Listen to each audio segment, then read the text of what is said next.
qu'est-ce qu'on mange ? En voilà une drôle de question que l'on se pose souvent. Bien sûr, pour connaître le menu et commencer à saliver, mais aussi et surtout pour comprendre d'où viennent tous ces bons aliments que nous utilisons pour nous nourrir. Pas du ciel évidemment, mais d'où alors ?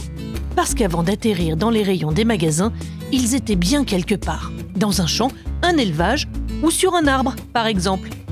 Dans ce podcast, Gus, qui a toujours plein de questions en tête, et Lilou, son ami la fée, t'emmène à la rencontre des agriculteurs. Passionnés par leur métier, ils t'expliquent tout pour que tu saches ce que tu manges et d'où provient ta nourriture. Tu verras, c'est un incroyable voyage. Bienvenue dans Dis qu'est-ce qu'on mange, le podcast des petits curieux de l'alimentation.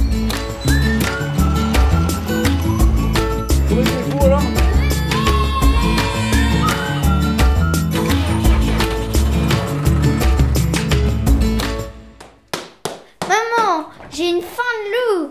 Je vais prendre un bol de lait avec des céréales.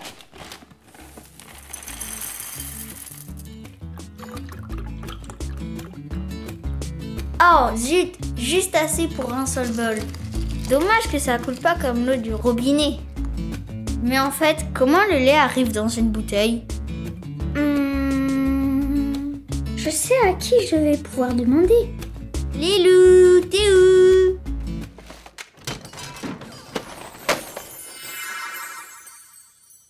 Salut Gus, j'ai l'impression que tu me cherches. J'ai une mission pour toi. Il faudrait que tu partes en expédition pour découvrir comment on fabrique le lait, parce qu'ici, il n'y en a plus.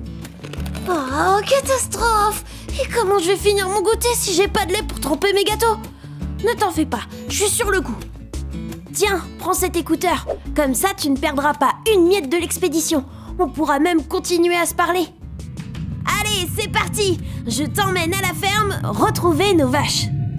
Attention, parez pour le décollage!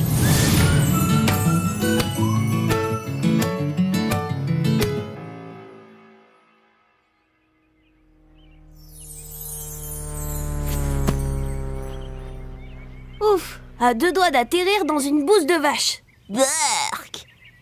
Eh oui, parce que pour fabriquer du lait, il faut d'abord une vache. Mais ce n'est pas tout, il faut aussi un veau. Contrairement à ce que l'on pense, la vache ne produit pas de lait tout le temps. Elle se met à en fabriquer quand elle devient maman et qu'elle donne naissance à un veau. C'est pour nourrir son petit qu'elle produit naturellement du lait. C'est ce que l'on appelle le phénomène de lactation. Et si on allait voir ça de plus près ? Viens, je t'emmène dans la ferme de Julien Indré, éleveur de vaches laitières dans la commune de Plouzané dans le Finistère. Ah bonjour Lilou, bienvenue dans ma ferme. Je suis agriculteur, j'ai des vaches et ça fait presque 11 ans que je suis là. Oh qu'ils sont mignons ces petits veaux! Ah, tu arrives pile à l'heure. C'est moi qui les nourris tous les matins et tous les soirs. J'ai un seau à tétine et aussi je leur donne des granulés en seau et un peu de paille et du foin. Mais pourquoi c'est toi qui nourris les veaux ? Parce qu'après quelques temps, les veaux on les sépare de leur mère. On les met dans des petites niches, ils sont au chaud. On les nourrit du lait de leur maman et un peu de foin, de paille et de l'eau. La vache, elle produit largement assez pour nourrir le veau et aussi les humains. La vache, elle va produire du lait pendant 10 mois. Par contre, le veau, lui, il n'en boira que pendant 3. C'est le temps qu'il lui faudra pour apprendre à manger d'autres produits. Donc après ces 3 mois, je vais lui apprendre, moi, à lui faire manger de la paille, du foin et de l'herbe et pour finir, du maïs. C'est ce qu'on appelle le sevrage. Maintenant, il est temps d'aller traire les vaches. Allez! Allons bien!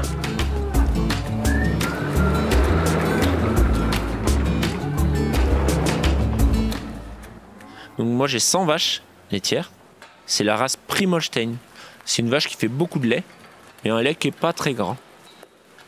Tu vois les loups, pour la traite, on commence d'abord par les nettoyer. Donc on fait un petit brin de toilette des trayons. On passe un peu de savon sur chaque trayon de la vache au niveau de sa mamelle. Une fois bien nettoyé, on essuie délicatement le trayon et on y applique la griffe de la machine à traire. Pour récupérer le lait, je prends une griffe sur laquelle il y a des manchons trayeurs. Ces manchons trayeurs aspirent et massent la vache, donc le trayon de la vache, et ça récupère le lait. Cela dure à peu près entre 5 et 10 minutes pour récolter tout le lait de la vache. C'est fait 2 fois par jour, une fois le matin et une fois le soir. On traite 2 fois par jour car il faut au moins 2 traites pour soulager le volume de lait que la vache produit. Et que fait-on du lait ensuite? Le lait est stocké dans un grand réservoir en inox. On l'appelle le tank à lait. C'est comme un frigo. Le lait est conservé dedans à une température de 3 degrés et il est malaxé pour pas qu'il se fige.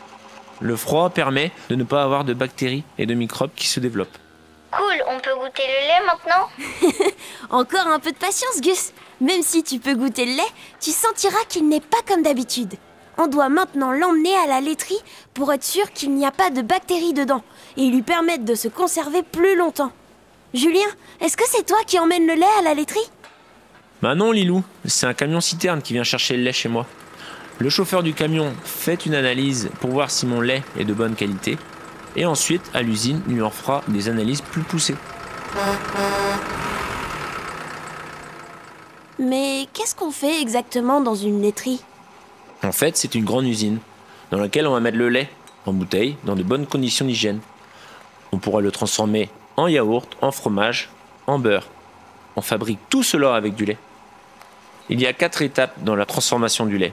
D'abord, il y a la pasteurisation. Cette étape permet d'éliminer la plus grande partie des bactéries pouvant être présentes dans le lait. Pour ça, le lait est chauffé dans une grande cuve à 72 degrés pendant 15 secondes. Ensuite, c'est l'écrémage. Cette deuxième étape permet de créer la consistance du lait. Le lait peut être plus ou moins épais. C'est un liquide constitué de crème. Le lait passe donc dans une machine que l'on appelle l'écrémeuse. Une machine qui tourne très vite. Elle permet de séparer la crème du lait. Une fois la crème séparée du lait, elle est soit mise en pot, ou rajoutée dans le lait, ou retravaillée pour faire du beurre. Tu vois Lilou, le lait peut avoir plusieurs textures. Il peut être plus ou moins léger, ou plus ou moins gras. Tout dépend de la dose de crème qu'on rajoute ou pas. Ah, c'est pour ça qu'il y a des briques de lait de couleurs différentes. Exactement Lilou. La rouge pour le lait entier, la bleue pour le demi-crémé et la verte pour le lait écrémé. Une fois le mélange terminé, le lait doit être stérilisé. Il est chauffé une dernière fois à haute température jusqu'à 140 degrés pendant 2 secondes. Cela permet de définitivement éliminer tous les microbes. Le lait est ensuite refroidi puis emballé dans les briques ou des bouteilles, à l'abri de la lumière pour être conservé plus longtemps.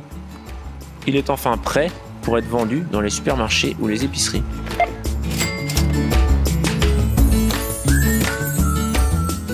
Et voilà, Gus, tu sais désormais comment on fabrique le lait. Merci Lilou pour ton aide. Eh oui, c'est ça une fée qui déchire. À bientôt pour une nouvelle expédition. Lilou et Gus, on vous retrouve très vite. Dis qu'est-ce qu'on mange, le podcast des petits curieux de l'alimentation est produit par Agriculteurs de Bretagne en partenariat avec la Fondation Mutualia.